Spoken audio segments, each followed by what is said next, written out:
Hey, everybody, welcome in. It is time for Southeastern Rewind's Tell Me More. I'm David Sommers with the Tennessee stud Ron Fuller, answering 5 questions from the latest Studcast, now on Ron's new home here on YouTube. The 5 questions on this edition of Tell Me More come from Studcast episode number 17, the 17th original episode.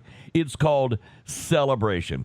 Hey, and remember to find Southeastern Rewind on YouTube. Subscribe, ring the bell to get reminders on when the greatest stories in wrestling will be dropped on YouTube on the Southeastern page. And be sure to tell your friends about Southeastern Rewind.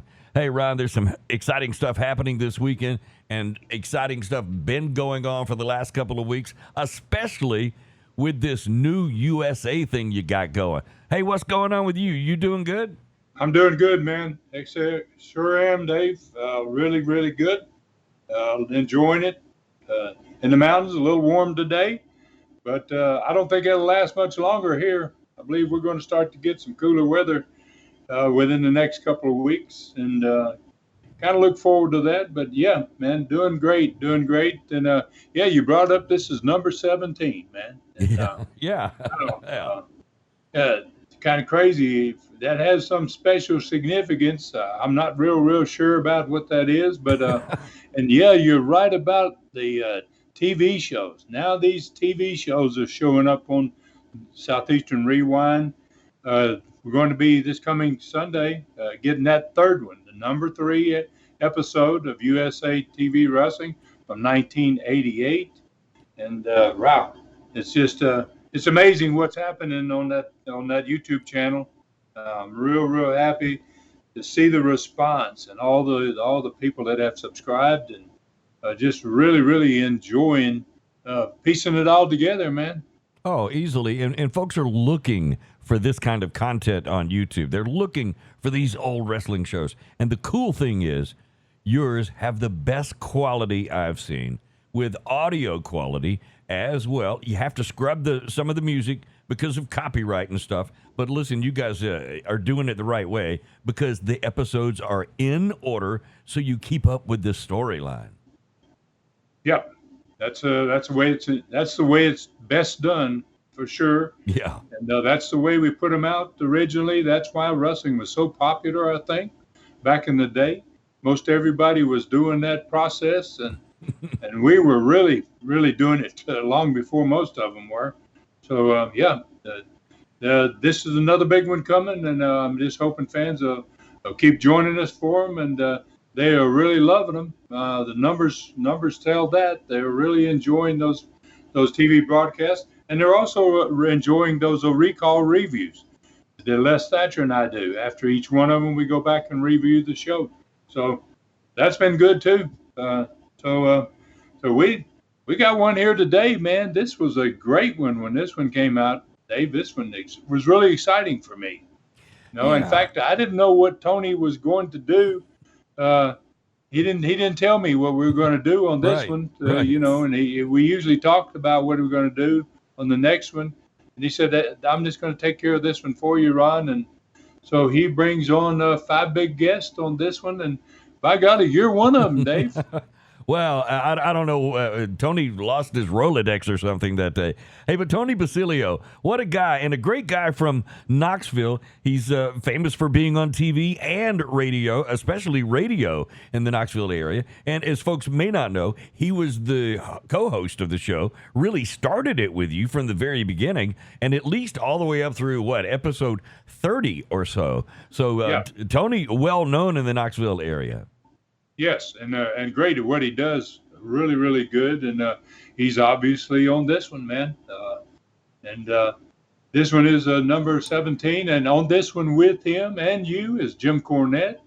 Brian Last is on this. Bob Armstrong's on this one, and Kevin Sullivan's on it.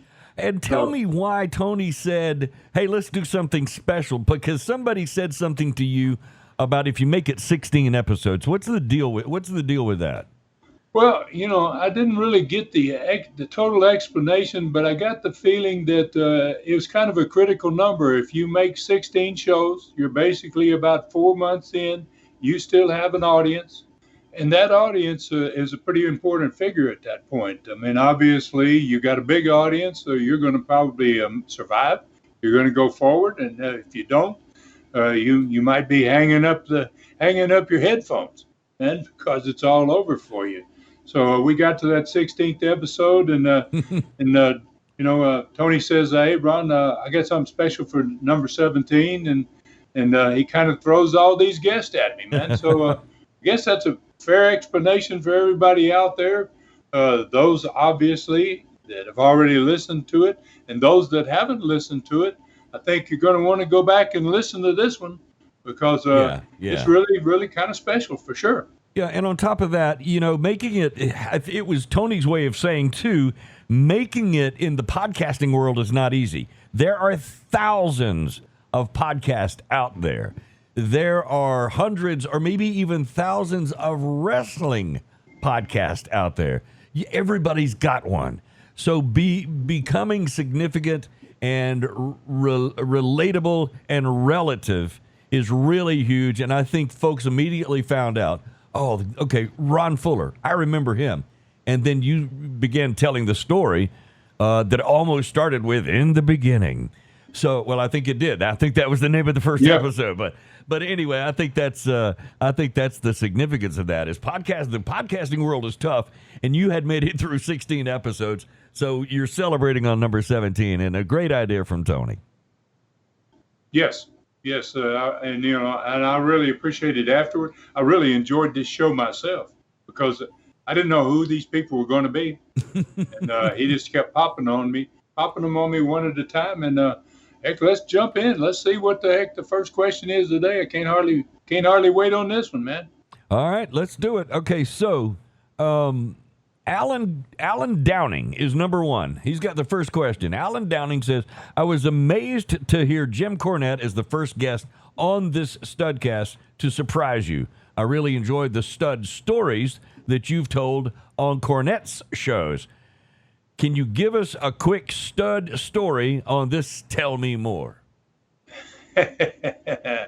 Boy, this dude's testing me right off, ain't he, Dave? Why not? I mean, you have to give a little thought into what you're going to talk about most of the time, But I tell you what I do here, Alan. I think his name was Alan. Yeah, yep. I'm going to give you a quick one here, And what I'm going to do is, I think I talked to Cornette about this, and I said, "Jim, tell this great story about a guy named Terry Landell, who was a local promoter in the Knoxville area in the year 2000. It's the first time Jim Cornette and I had done any business together, and this guy was setting up down there in opposition to the program that I was doing called Smackdown, K-Town Smackdown." And Jim Cornette was bringing wrestlers out of Louisville, Kentucky for WWE that he was training and working with. And so Jim didn't want to tell the story because it was a very long story. And I'm going to have to shorten that story down really big time, but not to stay here for an hour or so. But it's one of the greatest stories I ever heard in wrestling. I never laughed so hard in my life when he told it to me. So, so basically here, Alan, Jim Cornette's coming down. He's bringing some wrestlers with him. He's managing some of them. And right across the street from the Chilhowie Park Amphitheater where we were having our matches, Terry Landell set up his little rinky-dink ring in a parking lot, car parking lot. And he had about 12 people out there. And this was about the third weekend that he had done that. He was trying to compete with us, and we had 3,000. He had 25, maybe. He wasn't really competing very well. And Jim had already had problems with him with Smoky Mountain Wrestling back in the 90s. So Jim comes by there about the third weekend, and he sees him out there, and he loses his mind. He tries to run over him with his car. It starts that way, and then Landell runs around the ring to where he can't hit him with his car, and then Landell sprays mace in Jim's face in his car. Wow. And then Jim's got mace in his face, and he hits somebody trying to hit Landell. And then he shows up at the show across the street after all this has gone on, and he comes rushing in, and he goes running past me, and he starts splashing his face with water out of a sink. And I'm going, "What's wrong, Jim?" And he's like, "Oh, that Landell, I'm going to kill him. I thought I killed him. I was trying to kill him." And he was like, and I'm going, "Oh, man, wait a minute." And he was just running around like crazy. And then he says, "Ron, I'm scared." He goes, "I think they're going to come to try to arrest me." He says, I just went crazy. I saw him over there, and and I said, "Oh, gee, I'm trying to calm him down, but there's no calming him down at this point." And Jim's kind of hard to calm down anyway. He stays pretty hyper, right? Has he ever been calmed down? So he's really going crazy, and so I tell him, I said, "Jim, just go home, go back to Louisville, man. Just get in your car and go back to Louisville, and we'll try to get this thing straightened out." So. That's the story that Jim didn't want to tell on there, but it was a great story, man. I really, really loved the story. Later on, I got to hear all of it, and I'm sure he's done it on his show maybe 2 or 3 times, and it's got to be one of the greatest stories that he's ever told. That's fascinating. All right. By the way, at the end of Cornette's segment, you said something to him about hoping to last 4 more months with the Studcast.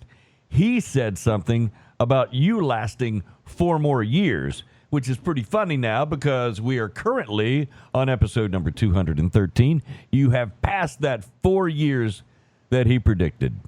Way to go. Isn't that amazing? I mean, and it just happens to be that, we're going back and reviewing and the Studcast number 17. Mm-hmm. And and I didn't know at that point, I thought getting to 17 of them was pretty good, and I think I made some remark about, Jim, I'll be glad to make it 4 more months. And he says, "No, Ron, I think you'll last 4 more years." And by golly, that was pretty prophetic of him, man. It's interesting. Hey, we've broken that 4 years, Dave. We just crossed over that 4-year line, man. Just about 5 Studcasts to go. Not long ago, we did a celebration for number 200, which I thought was perfect and a similar in format to the one that we were talking about on number 17. But I can't even remember if we celebrated anything on number 100. So, but there you go. Good job on that. So a big celebration for number 17 and a big one for number 200 and still going out there.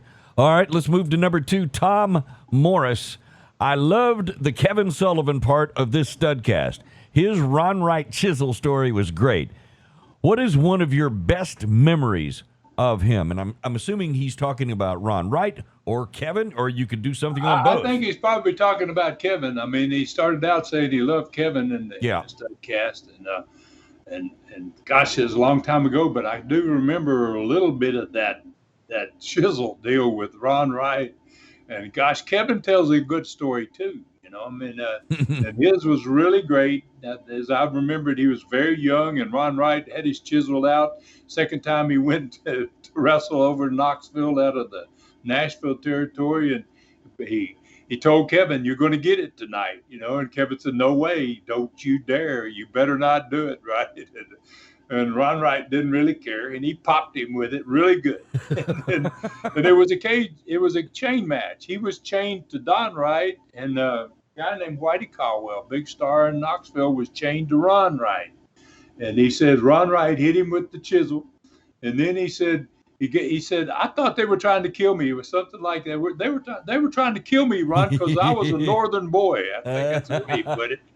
Kevin got that Boston accent. That Boston guy, yeah. Yeah, he got that Boston accent. So, he's like, "Hey, I thought I'm going to get him. I'm going to get him." So he said, "I went crazy." And he said, "I wanted to protect myself." And he said, "I grabbed that chain, I wrapped it around my fist."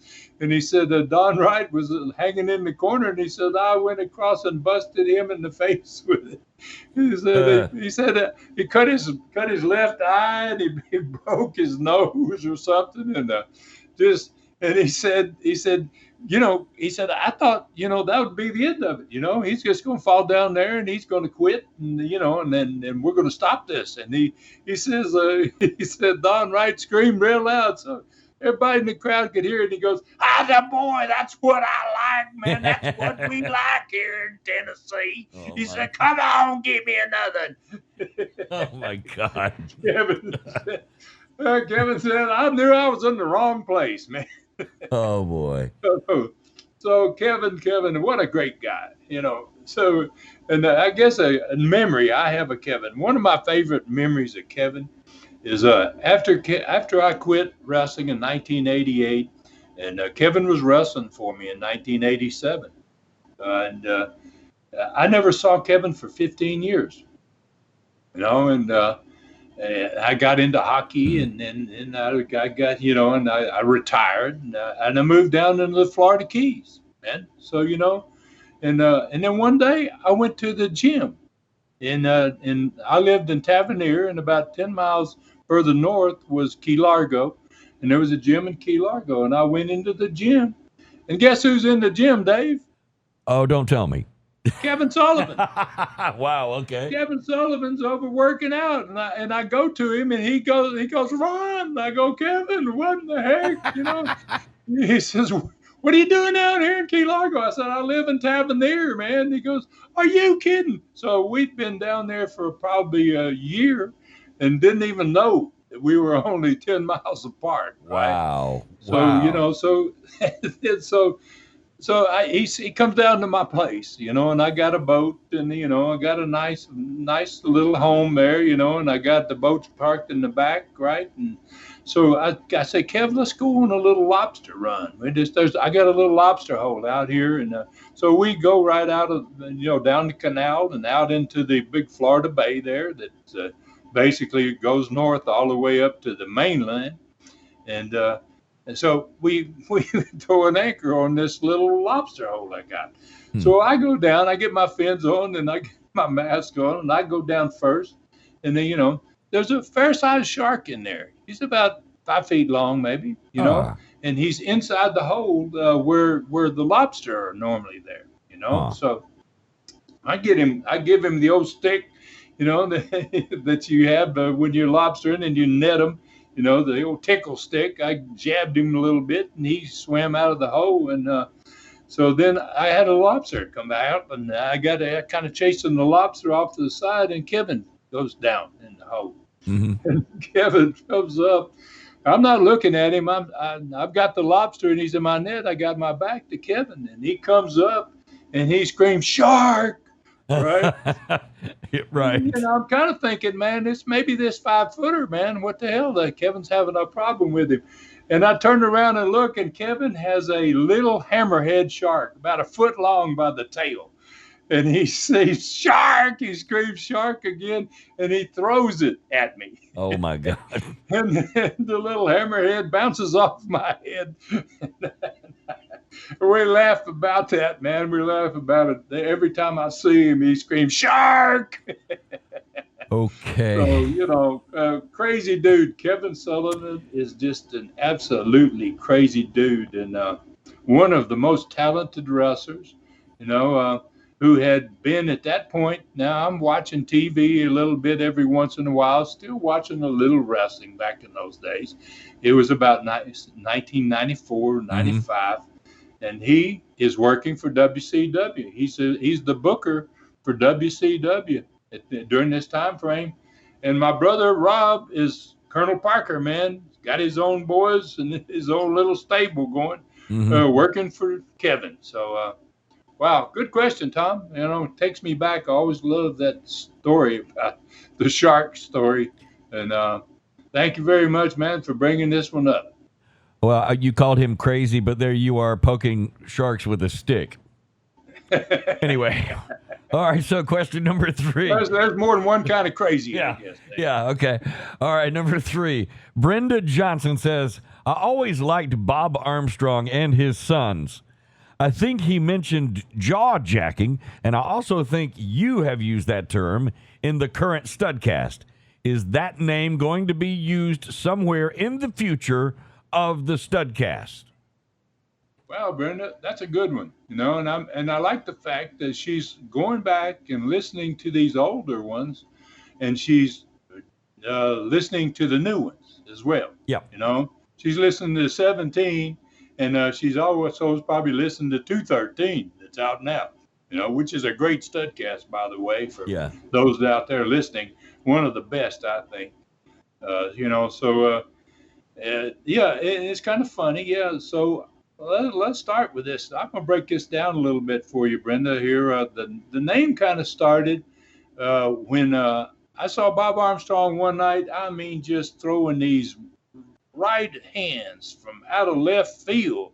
I mean, the whole body was twisted, and he was knocking guys totally out of the ring, man. It was like, wow. Well, then we came back, man, and I asked him, I said, what's the story with them big right hands, Bob? And he says, I call that my jaw jacker, man. Right. And that made sense. Obviously he was hitting them on the jaw, and it was sure jacking them, so not too far in the future from where we are, Brenda, in the current Studcast, Bob Armstrong is going to lose a loser-leave town in Southeastern to a hated heel that's going to return. And a couple of weeks later, he's going to end up sending Bob Armstrong out of Southeastern. And so Bob is going to return. And as we go through the current Studcast, probably maybe 20 Studcasts down the road, or maybe even a little further, he's going to return. And similar to the way Ronnie Garvin returned. When Ronnie Garvin lost his match, his loser-leave match, he came back about a month later, and he had to wear a mask. He put on that Mr. Knoxville mask. Yeah. So because Garvin lost the loser-leave, and he wanted to come back before the 1 year stipulation usually was you couldn't be back for at least a year. You had to be gone. The only way he could come back was return under the mask. He called himself Mr. Knoxville. So, and I don't normally go ahead and tell people what's going to happen in the future, but there's still so much to the story that giving up a little bit of it is certainly not like giving it all up. And that's what I want to do. It's kind of like I want to save things, Dave. How kind of like part two. I'm not going to lay it all out there on the line until it's time to tell the whole story. We've experienced that. Yes. Okay. I thought you probably would understand what I was talking about. Yeah. So Bob is going to decide he can't take it, and he wants to come back, and he's going to show back up in Southeastern, but he's not going to show back up as Bob Armstrong. He's going to come back with the name, the Georgia Jawjacker. Wow. Okay, and wear a mask. And he'll have a mask on. Gotcha. Sure will. Okay. And he is going to definitely jack some jaws when he comes back, especially the guy's jaw that sent him out. But Bob, I never remembered that name associated with Bob because all my time was in the Dothan area. I don't think you ever used that in the Dothan area. No. And the reason I think he did it is this was early on in the relationship between Bob and Southeastern and myself and Rob and Jimmy and all of them. Yeah. He was a Georgia boy. Yeah. Born and raised in Georgia. Yeah. And, it just fit him.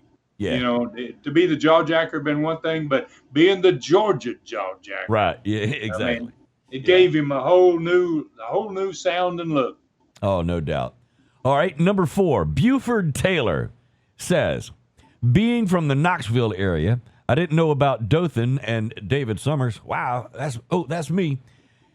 He says, I like his voice on the Studcast, but never knew Southeastern Wrestling went to Alabama and some other states. I suppose, he says. And then he says, how and when did that happen? And thanks for the compliment. That's very nice of you, Buford. I appreciate that. So how and when did it happen?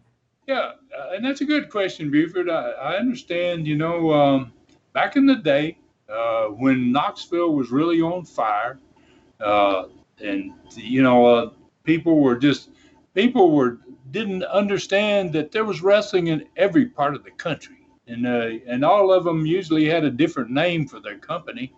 You had the Florida wrestling down there, the Eddie Graham's operation, and you had the Jim Barnett's operation in Georgia, and I was in the Southeast, the Crockett's in the Carolinas. I mean, it was different promotions going on everywhere.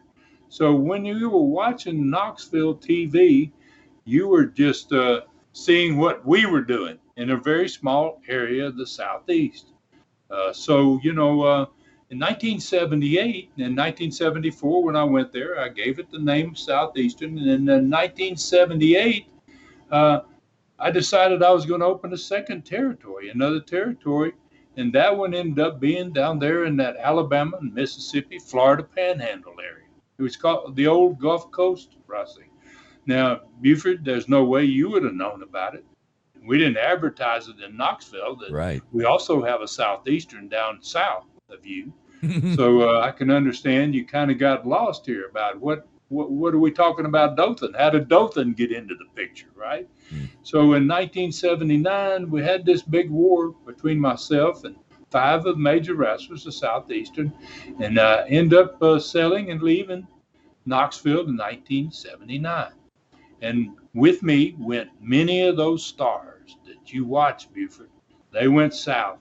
You never saw them again. I'm sure you started watching those programs that Jim Barnett had on, and there was all different stars, Blackjack Mulligan, and a different crew than what you had been used to.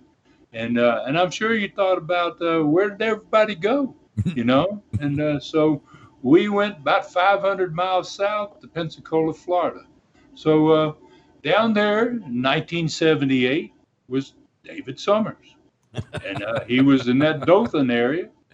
And all of a sudden, David Summers was just like you. He had watched the same type of wrestlers for many, many years, the Gulf Coast guys. And all of a sudden, these new wrestlers show up on his television. Right. Who are these guys? I was one of them. In fact, I made a pretty long interview on my first show. I took up 10 minutes of the show to tell them who I was. There you go. That's because we just moved south. Southeastern Wrestling, instead of being in the Knoxville and the Tennessee area, started operating in the Alabama and Florida Panhandle area over into Mississippi. Yep. So in 2017, when I got ready to start doing a Studcast, I knew Dave. I had met Dave. And I agree with you, he had a great voice. You were really right about that. Buford, he does have a great voice. And, and plus he was a big star on the radio down there in that area. And, so I said, that sounds like the voice of a stud to me, right? And I went and asked him, and Dave jumped on board, man. Thank goodness, right off the bat, did a tremendous opening for the program right away.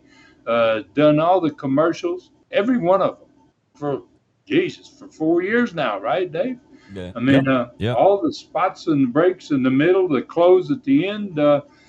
Dave has just been he's a big part of what Studcasts are all about, and I appreciate this question too, David. I mean, for Dave, geez, Dave, what you do for us is just so remarkable, and I'm glad you brought this up, Buford, because it gives me a chance to, and not only to say that Dave was in this show, which he was, and I guess that's where this all came from with you, Buford, but Dave is still here, man. He's still rocking it with us. Since the first episode, but keep going, Ron. About me, go ahead. Yeah. Just I know. I'm sure you've got more. Well, I could go on with the accolades all night long, Dave. I'll wait. Nobody's in any hurry. Go ahead. Yeah. Okay. But the Buford's experience growing up watching wrestling and mine were exactly the same, except in different towns. I had no idea that something like this was happening in Knoxville. So as he said, he probably felt the same way. Wait, those guys were doing the same, doing something similar down south of here. So that's interesting. But that's how I grew up in it, and thinking that this wrestling in another town. What do you mean? So that's Yeah. how, but it was that big growing up in the Dothan, Alabama area, and anybody associated with wrestling knows that, as they called it for since the beginning, Dothan, Alabama was a hotbed for wrestling, as they called it. Yeah, They're one of the greatest small towns in America, man. Yeah. Tremendous crowds in a very, very small town every week. And wrestling was doing tremendous all over the country, man, back in this time frame in the 70s and the 80s, 60s, and territories everywhere, wrestlers everywhere, and the fans, how could they know? Nobody ever says, "Hey, look, you don't want to watch us." You couldn't watch anybody else. There wasn't cable back in those days, so you didn't have the opportunity to pick and choose which wrestling show you wanted to watch. No, when who I was the wrestlers you liked. Yeah. You had who you had. When we went on vacation as a kid down to my uncle's place in Tampa, it was like, wait, this is wrestling on Saturday afternoon, and it wasn't our guys wrestling, and so to me that was like, what is this about? So maybe that was the only way, is if you went on vacation and saw it in the hotel room or at a relative house, it was the only way you knew about stuff like that. But that's pretty cool. All right, you want to move on to number 5, Stud? Yes, sir. Well, before we do, go ahead and say some more things about me.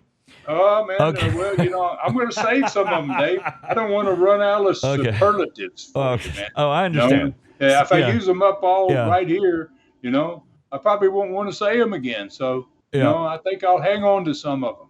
Saving up his cuss words and keeping them under his tongue. That's the stud right there. All right, number 5. Bradley Booth says, what is Tony Basilio doing today? Have you heard from Tony lately? That's my question. Tony was just a great guy, as we were talking about earlier, and a big deal in the Knoxville area. Oh yeah, man. Thanks for asking this, Bradley. I mean, Tony didn't get the credit that he deserved, and Tony's a huge figure. If you live somewhere in the Knoxville area, the Tennessee area, just how big that Tony Basilio is. And Tony is just he's a big star in broadcasting, sports broadcasting in particular, and he I think still has his own radio show, and he broadcasts live during the University of Tennessee football season from a beautiful restaurant, and a very famous restaurant, sits right there on the Tennessee River, right next to the Neyland Stadium. In downtown Knoxville. It's called Calhoun's on the River. Wow. And, wow.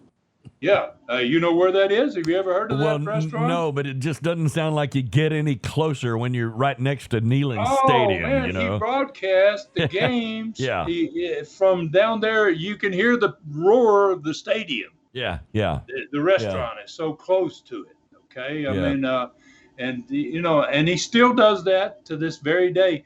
And you ask, I hadn't seen Tony. I'll tell you the last time I talked to Tony, man, this is really crazy. Brutus, my book had come out. Oh. Okay. And I got a call from Tony, and he says, Ron, he goes, because he knew about the book. He knew about the story, the lion getting loose in the Smoky Mountains National Park. He goes, Ron, I think there's been a lion sighted here in Knoxville. And I go, are you kidding me, Tony? He goes, I'm serious, Ron. He goes, this is not a joke. He goes, I want to get you on my broadcast today. I want to talk about it. He goes, a police officer saw him. He says it's not just a deal. And the lion in one day turned into maybe a tiger, but still the whole concept of Brutus is an animal escaping from a zoo that's going to end up in a national park. Right? Yeah. It's a story that when people hear it or see that at first, they go, oh, boy. Well, my story was coming true. It's like, wow. Yeah. I couldn't believe it. I said, and he was keeping me updated on it. So he had me on his show, and we talked about my book, and he said, Ron, what kind of coincidence is this? I started getting comments from people that heard that broadcast, and they asked me if I was responsible for it. Did you, Ron, somehow find a lion or a tiger and let it loose? That's one hell of a publicity stunt. No, right? no. I was like, well, of course not. But I said, but it could happen, couldn't it? So anyway, that's one of the last times I've spoken to Tony. And, it's pretty odd about that. But, I have plans for this restaurant, Dave. And I don't think you and I have talked about this. But this restaurant is beautiful. It's a spectacular place. It's like 3 stories tall, and it's got this banquet facilities built into it.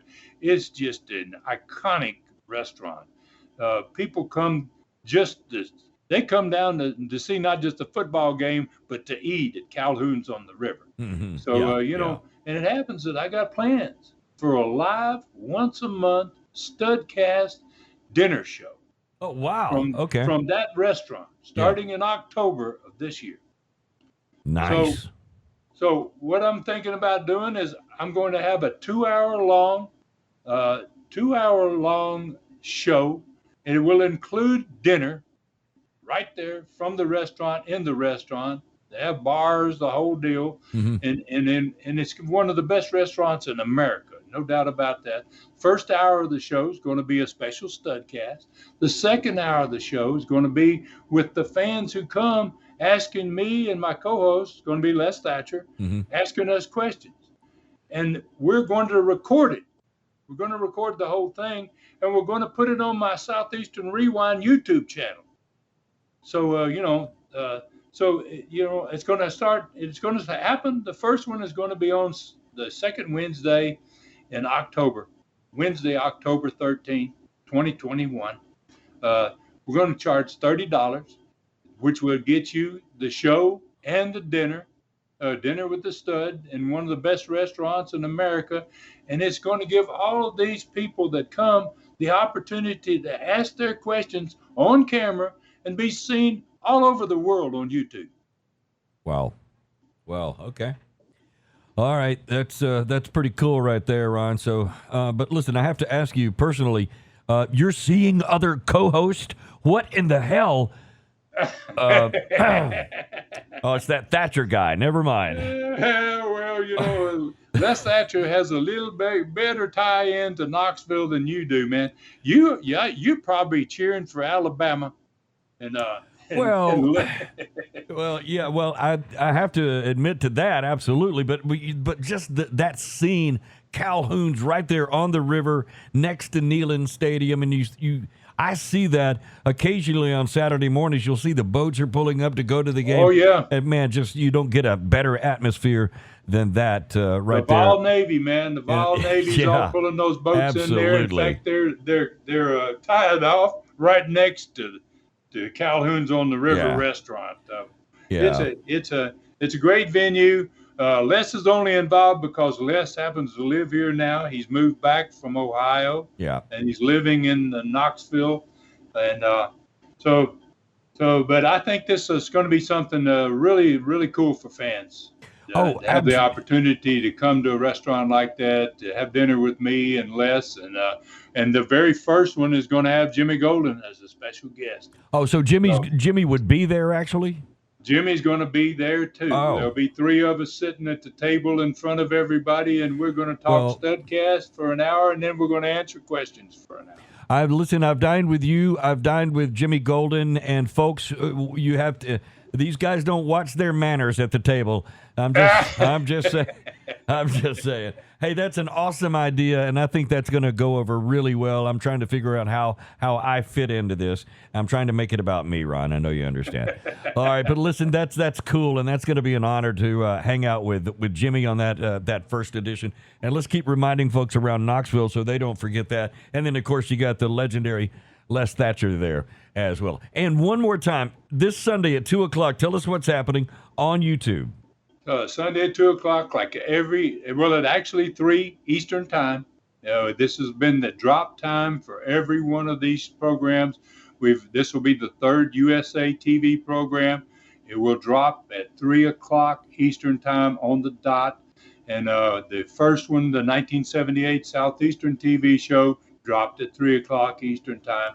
So if fans get used to it on the YouTube, every Sunday, 3 o'clock, there's going to be a new television show hit that channel.